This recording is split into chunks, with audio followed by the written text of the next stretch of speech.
welcome to another episode of Turn Left. I am your host, Indiana's own Dana Black, coming to you live. Yes, all the way live from Black Pearl Studios, where we talk about Indiana politics from the left side of things. Welcome back to another episode of Turn Left. I'm your host, Indiana's own Dana Black. Man, oh man, the candidates just keep coming. I'm excited about it. I read your posts, y'all. I hear what y'all saying out there, y'all. Y'all want to know more about the candidates? Well, then go on over to my YouTube page. You can learn about as many candidates that have come on my show, and there's been a lot of them. So if you're not following me, follow Turn Left. If you're not sure who's on the ballot, do a Google search and see if they've been on Turn Left, because I'm bringing you these candidates, y'all, for you to get engaged. I'm bringing you these candidates so that we all know who's on our ballots and how we can support them. I'm excited about it. All right, today's show, we're coming from the southwest corner of Indiana. We have Logan Patberg, who is running in House District 76. Logan, welcome to the show. Dana, thank you for having me. How are you doing today? How's life treating you? It's going great. Yesterday, I went to this warm and beautiful Juneteenth celebration in Evansville. Tomorrow is my birthday. Hey, cancer season for you, ain't it? Absolutely. Well, a cusp, I guess, if you want to be technical about it. Yeah. Well, happy early birthday. I appreciate, you young folk, keep living and keep growing. So tell the people who you are and where you come from. Well, as we know, I'm Logan Patberg, or we're going to find out. Running in District 76 here. A few things about me. I'm a teacher. I'm a physics teacher at a local public high school in my area. I'm a father. I serve on the board of that teachers union. And before I became a teacher, I spent about a decade working in the automotive or agricultural world. Either working with people who are getting their hands dirty or doing it myself. Mm-hmm. So, I'm not coming into this race with a huge political background. I'm coming because I know the issues of District 76, and folks are doing a lot of stuff right and still coming out behind. Well, talk about your journey a little bit. You said you worked with skilled labor, I assume, at some point, and you worked with people who get their hands dirty. What was the journey from being in that space for 10 years and deciding to become a teacher? And not just any teacher, physics. Like that ain't even an easy subject, bro. Well, we'll get to the physics part second, but I was, not always the most focused student in school, which I don't know what exactly I would attribute that to, but maybe it was things came a little easier to me than they came to other folks. Mm-hmm. And so I really didn't have the easiest time once I got to high school, because the stakes change. There's mm-hmm. credits, there's things have to be on time, etc. And that part of my life was a little bit of a struggle, but I had lots of educators around me that really were able to prop me up and help me get to a better place. But that being said, out of high school, I decided I was going to go to trade school. I wanted a job that could always make me money, no matter if I was working at a place or if I really needed to, I could work on cars in my own front yard. Mm. So I thought about it from an economic standpoint. I wanted to, have a skill or a trade. So I spent a decade doing that. I started, changing oil, some brakes, but I really moved into the other side of the counter, which I was selling car parts. Mm-hmm. And there's a lot of analogous situations, I think, in a parts department to being an educator. And I know that sounds silly, but my favorite parts of my job were, helping people find solutions and teaching them the most efficient way to get there. Mm-hmm. So that allure back to education was always itching there for me somewhere, somehow. So I just decided at some point I was going to return to school, and that I did. I love it. And why physics? Like, help? It's because I'm gonna be honest with you. Like you, I was an unfocused young person, didn't get my head out of my behind until I was 35. Okay, when I went back to school. But that is, I never even took physics, so I don't even know the basics of physics. I just know it's hard. What made you go that direction? Honest to goodness, it was I went back when I went back to school. I finished my degree in secondary biology, like high school biology. Mm-hmm. The physics thing was just an opportunity that occurred over the last couple of years of teaching. So to back up, was going to school for biology, and I was really mostly interested because of COVID. Mm. There was a virus, something we could not see, and we needed to try to attack, and that was really, really, really interesting to me because it was an actual an actual epidemic, a problem that we just Mm-hmm. couldn't see. And Mm-hmm. so you have to, delve into science to really understand everything. Because there's a lot of information coming out, bad, good, and everything in between. And I just wanted to get down to the bottom of it. So I think that's where I think being interested in science has been a lifelong thing, and that is Okay. not something you have to study. Yeah. You can always have a methodology, a hypothesis, a method of action, and take good notes and try to do it better next time. And that's what science means to me. So it's just another process. Physics is just the language. You use math as the language of physics to explain, the phenomenon in the world around us. I know that's a really simplistic way of putting it, but it's just like anything else. You build it block by block. Oh man, I love it. And see, I'm listening to you talk about, going into trades and doing so because you wanted to make sure you had a plan to sustain yourself, and then living your dreams of going back to school to become an educator. It sounds like to me like have always been an incredibly thoughtful and forward thinking individual. How did you get there? Was that just something that's just innate to who you are, your natural intellectual curiosity? I think you're giving me a lot of credit right now, but I think staying curious and always wanting to learn new things is absolutely the biggest part of how my journey has ended up. Is never being satisfied with good enough and always wanting to learn more or do better. I love it. And are you up? You sound like the kind of person that is always asking the next question. Is that you? Yeah, I think that's maybe some of the reason I get apprehensive in an interview is because I feel like I like to ask questions, and it's I just as much prominence on asking the questions as giving the Mm-hmm. solution, because to get to the best answer, you have to have both. Yeah, I think that's what makes a great lawmaker. Now you are on your career path. You're doing your thing. You're teaching, inspiring the next generation of young minds. And you were perplexed with the COVID thing, and you discovered what that was. But why are you now putting your name on the ballot to run for office? I feel like it's the shared interest of what the timely issues are of our Southwestern Indiana of our time. Mm-hmm. I've knocked several thousand doors already, All and, right. and folks tell me over and over again that their wages haven't kept up with inflation. The cost of living is too high, and they feel very ignored. Mm. And that's exactly the same three main things. Add in a little bit of education funding for myself for sure, but those three things were happening to me as well. So Mm. it's not like I was living some privileged special life being as an educator or a public servant. I was feeling the exact same pain as every single other Hoosier is feeling right now. And last cycle, 2024, we had no choice in this district, in District 76. And so if I wanted to see change, I thought it needed to be me. I love that. And that's what I'm hearing a lot from a lot of our first time candidates, which I think is amazing because I know that feeling. That's how I felt in 2016 when I ran for the first time. Right. And so now that you have your name on the ballot and you're talking to people, are you able as an educator to connect the dots for folks in the pain that they're feeling and the policies that are inflicting that pain?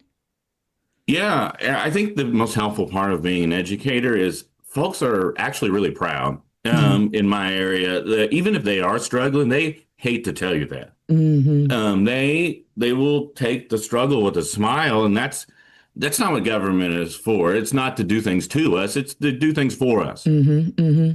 And so, and that being said, that is what I've seen. Mm-hmm. Um, And I know you said you knocked so many doors. I'm assuming you just took this campaign by the bulls by the horn and said, "I'm gonna just get out there." What is this? What has this experience been for you so far?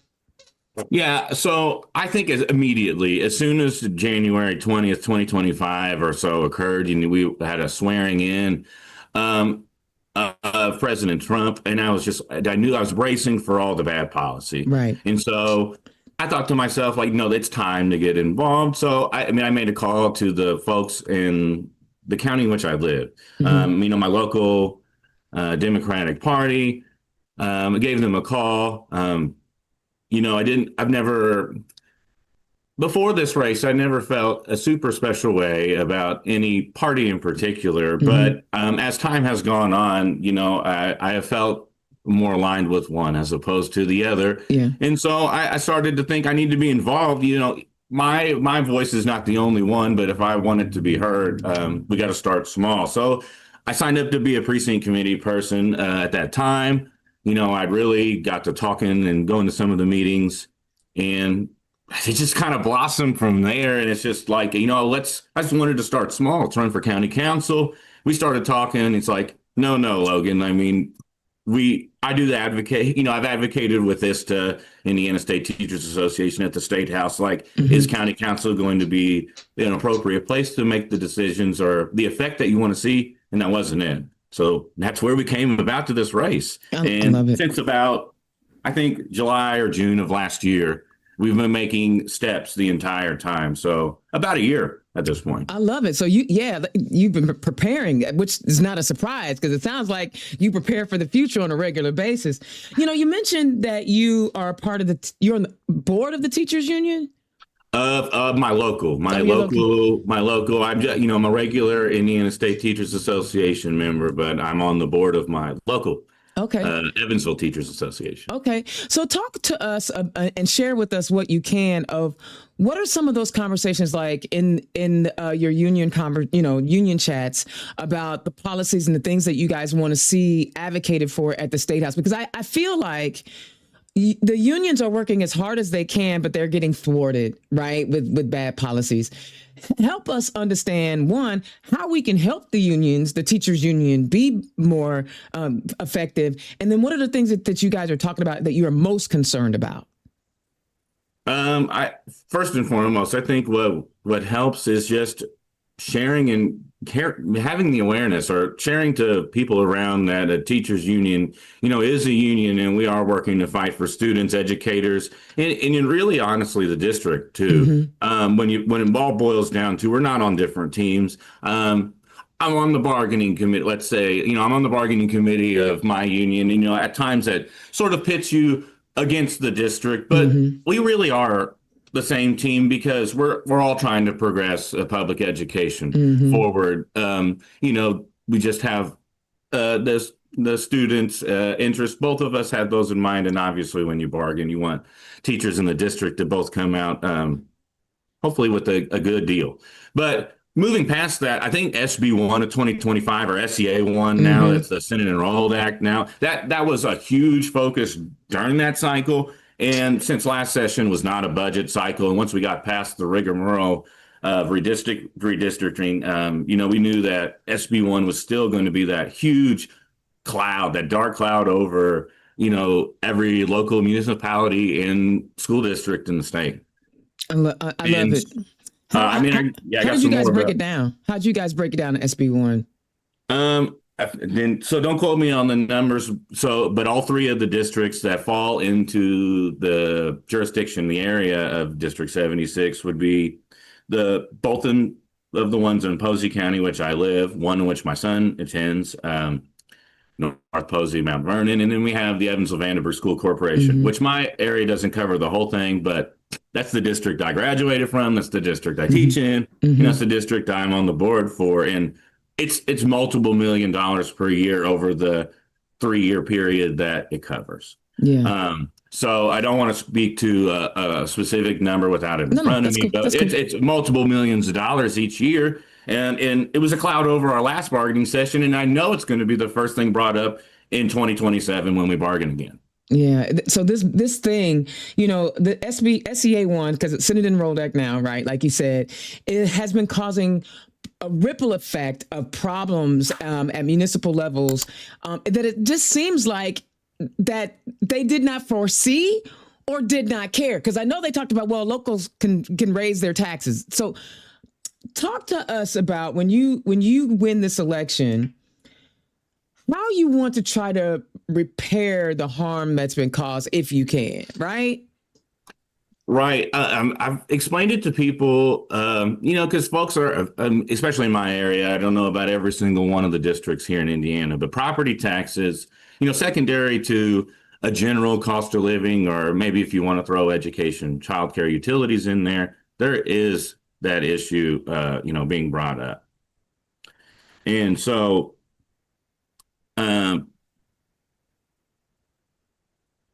sorry, I lost my train of thought. Okay. That's okay. We're talking about how you could, once you get elected, how you could. Oh, yeah, the locals. So I've been explaining it to folks. I'm sorry I got lost there, but that's okay. I've been explaining that at the door, people's property taxes keep increasing, even though we just saw that decrease or the change to the cap levels, changes to the sales tax differences. That's where I was trying to pull, especially for our farmers. There was a little bit of difference in the way they claim certain things. But what it's boiling down to is that our local fire departments, our local sheriff's departments, and schools are getting funds taken out of one pocket, and the goal was, or way I felt the goal was for those municipalities to go out to the public and say, I need to have an income tax.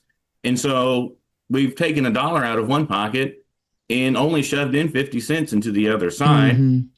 And it's just one of those things, just like cost of living, where even if we find the correction in the back part, people feel like it's not going to go back down either way. And I don't know if they want their assessed home value to go back down. So we're in a really large conundrum. Between the property tax, amount for most regular people and, the services that we're accustomed to and that need to be paid for by the state.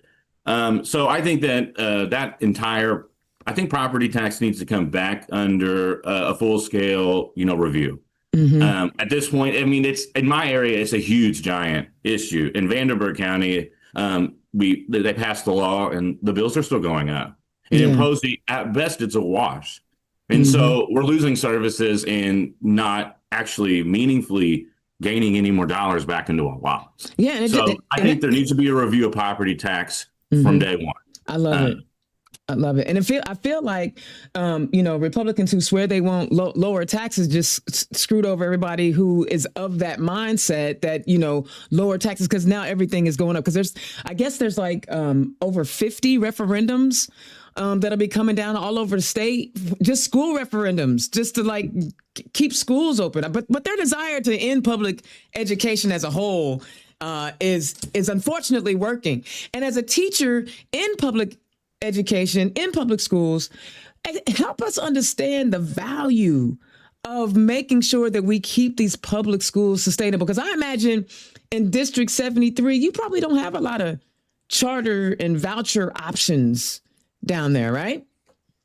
Yeah. So take it for how we will. I think we have the #1 charter school in the entire state, and has been the entire country at one point, which is Signature School in Evansville. It doesn't fall under my district, but it's a magnet for kids all around. Okay. But they used to work off of a lottery and a system as well, and so on and so forth. I would say the bigger slice of folks that move away from the public school system in our area is we have a very, very robust and thriving private school like parochial Catholic schools. And so, the charter situation is very different. And definitely in Posey County, we don't have any type of private or charter school that goes past the 8th grade. And so it's a little bit less of the issue. I think what I've heard most from people is that the vouchers becoming having no income, eligibility requirement. So anybody can get one. And the conversation I've heard is I don't want my tax dollars going to Pacers and Colts players. Right. For school that they probably would already paid for either way. It's almost a $6,600 check. That for a normal Hoosier, that's 10% of their yearly income, and we're just giving it to folks that, as sort of as a wealth transfer. Our highest earners, our literal professional, sports players, and those folks are privy to those same vouchers, and there needs to be a stop, and somewhere, somehow. I know that they think about the Colts and Pacer players, but you also have to remember those guys are super duper young, right? Mm-hmm. And a lot of them, their kids are not here. I would be more concerned about the executive level individuals at businesses who are making, mid six figures, and they're getting the check, and that's the sentiment's still same. The same. Yeah, I feel that. We're transferring it to our wealthiest Hoosiers who have probably been using private schools at either. Yeah, and the reason why I say that, and I'm gonna be real honest with you, most of our athletes, professional athletes, are people of color. And so, and when I hear that, I feel like, and it probably isn't even meant that way, right? But I'm going to tell you what I heard was, I don't want these black athletes to get that money. And I know they probably don't mean it like that. They mean it, what they mean is that there's millionaires getting money for vouchers. I would hope that we would expand that conversation out from just Colts and Pacers players, and we talk about like the business leaders across our state who are also getting those. And I know that's not what you meant. And I want to be very clear, Logan, and everybody listen, I know that's not what Logan meant. But that's what I heard, right? Because I'm a little bit more sensitive to certain things. Oh, absolutely. That was an anecdotal. That was a direct quote I heard as well. But I mean, the special interest groups, I know we don't have to name businesses' names, but there's folks in Indiana that have longstanding corporations that see that they get their way a lot of the time, and those folks are receiving vouchers. The beneficiaries of those types of situations are receiving vouchers too, and absolutely they didn't need those as well. Absolutely. Yeah. Just using the anecdote, I heard that was something I've heard more than once at a door. And so that's why I brought up that particular thing. But I think what really people are meaning are all special interests are kind of putting their thumb on our back, and when is enough enough? I love it. I love that you're telling us stories from the doors. I think that is so important, and it's so critically valuable. So when you think about your campaign, I know when I knock doors, it kind of shaped my messaging, and it shaped how I ran my campaign. Tell us, like, from what you've been learning and talking to people, the three main issues of your campaign. The main issue, number one, is the cost of living. I have two different, service areas when it comes to utilities. So they have two different ideas about their investor-owned utility company, but both of them do have the same clues that over the past 5 years, they feel taken advantage of. And that could mean attacking the fees. That could mean attacking the transparency. That can mean attacking what type of business is brought in and how transparent are the attributes of that business that's moving in. So that's number one, cost of living. I think, and that plays directly into transparency. People are becoming more and more distrustful of the government. And that's, we should be, comprised of the people, for the people. So we shouldn't have this lack of trust. I mean, we can understand why. Over time, but I want to bring that back. And I think people are yearning for wanting somebody to trust, somebody that feels like they can work for them, even if it isn't somebody that they agree with 100% of the time. That's what's up. They want somebody to work for them. Yeah, I feel that.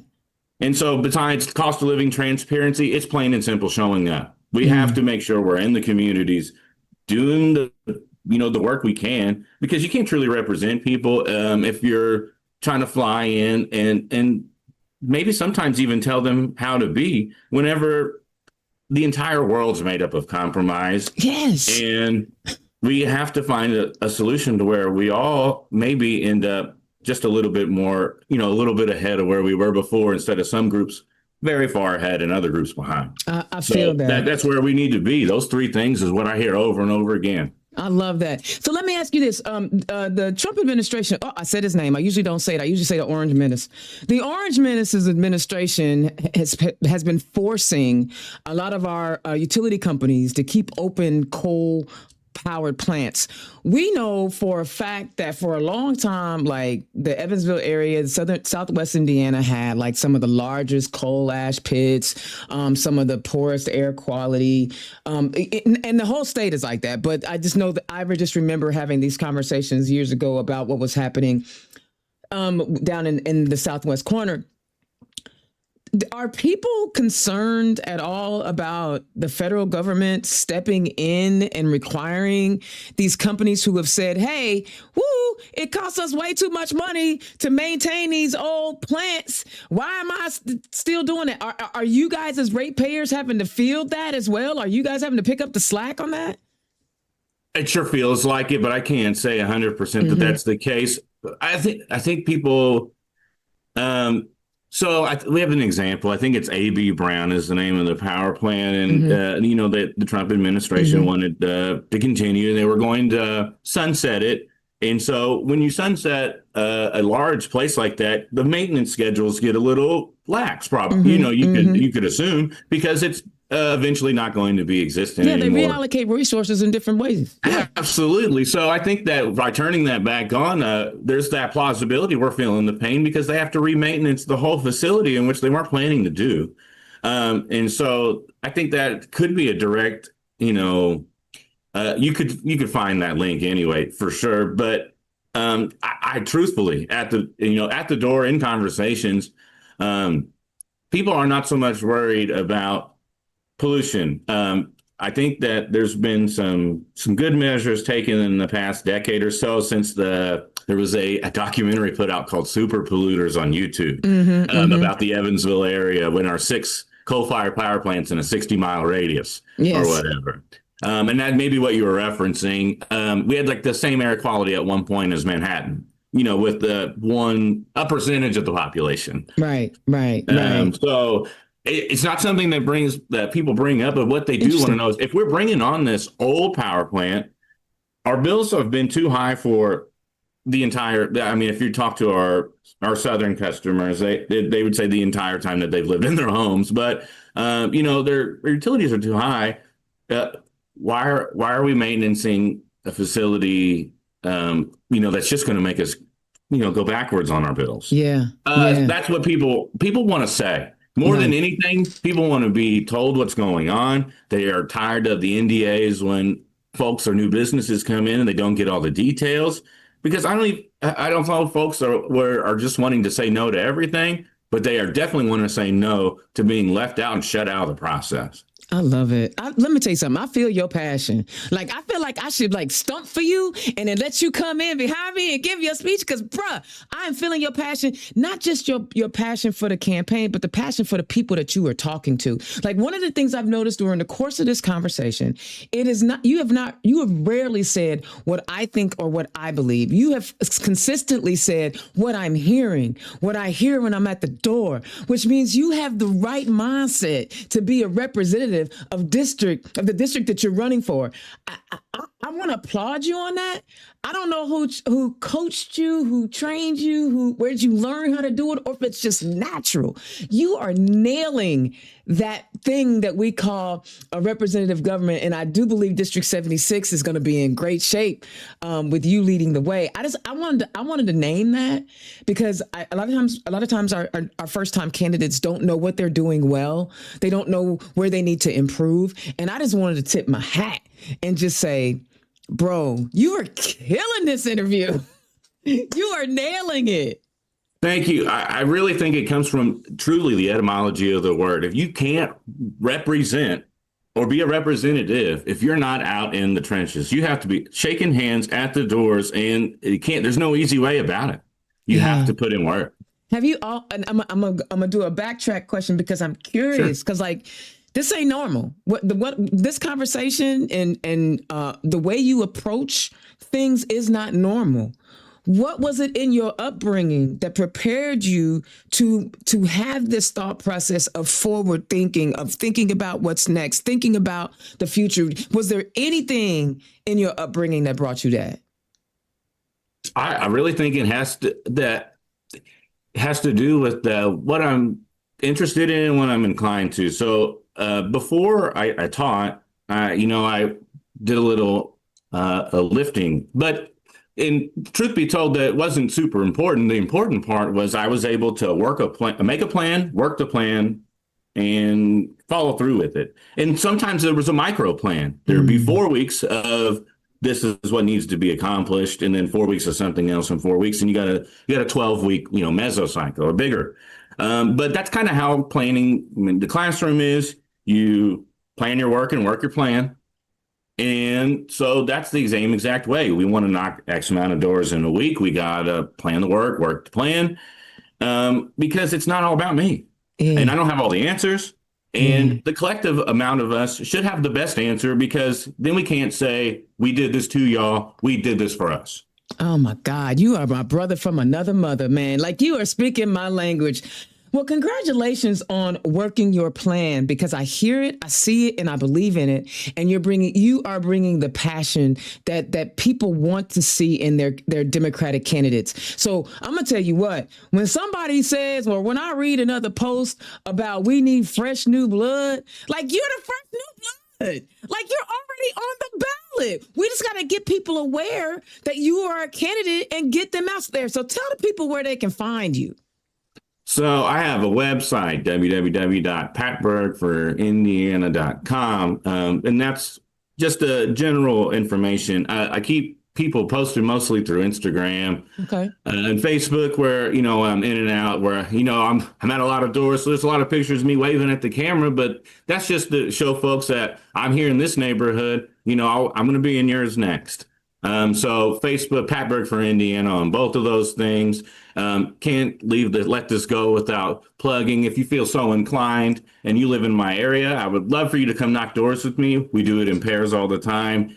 We train folks and make sure they feel comfortable. And last but not least, all campaigns unfortunately run on money, and we have to get folks in the mindset that an investment in a campaign is some people's way of really, really letting their thoughts be there. I mean, that we're giving them the opportunity to invest in their time or their money or any of the ways. And I think, people are wanting to run away from that, but that's a system that's been given to us, and we should be, wanting to bring people in. We have a big coalition of folks who think I have a lot of different ideas, but we're trying to bring in everybody and make sure that we're representing everybody down here in southwestern Indiana. Man, I'm over here cheesing because you are music to my ears, and I congratulate you on making a plan and working a plan and understanding all the pieces of the puzzle, making your ask for volunteers and making your ask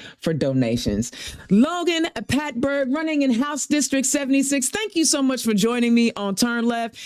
I gotta tell you, and I'm gonna say it out loud, so when the people hear it, they're gonna be like, you have been one of my best prepared candidates first-time candidates that I have interviewed on this show. And I'm gonna tip my hat. I've had some good candidates. I ain't gonna lie to you. There's some great candidates out there, but you are the best prepared to deliver your message. Even when I push back on something, you were like, yeah, but that's kind of I'm waving my hands because you the man. You the man. You got this. Y'all, make sure you support Logan. He can use all the help he can get. Guys, thank you for joining me, Logan. I really do appreciate it. I've been grateful for the opportunity. Thank you for having me, Dana. Love it. Guys, listen to what I'm saying to you. I read your posts on social media. I don't always say nothing because it ain't nothing for me to say half the time. You guys say you need new blood. You say you want things to be different. Then help this guy. Help Logan. This is someone who understands what the word representative means in this government. This is someone who's out there knocking doors. Did you catch it? This is what I'm hearing. This is what they're saying to me. This is what I'm hearing. This is somebody who understands putting a plan together. He's not going to come out with some raggedy ass policy and not think about the impact it will have, the ripple effect it could have on our entire state just because it's a pet project for one of their homies. You see what I'm saying? Like, this guy is the kind of guy that we want to help win.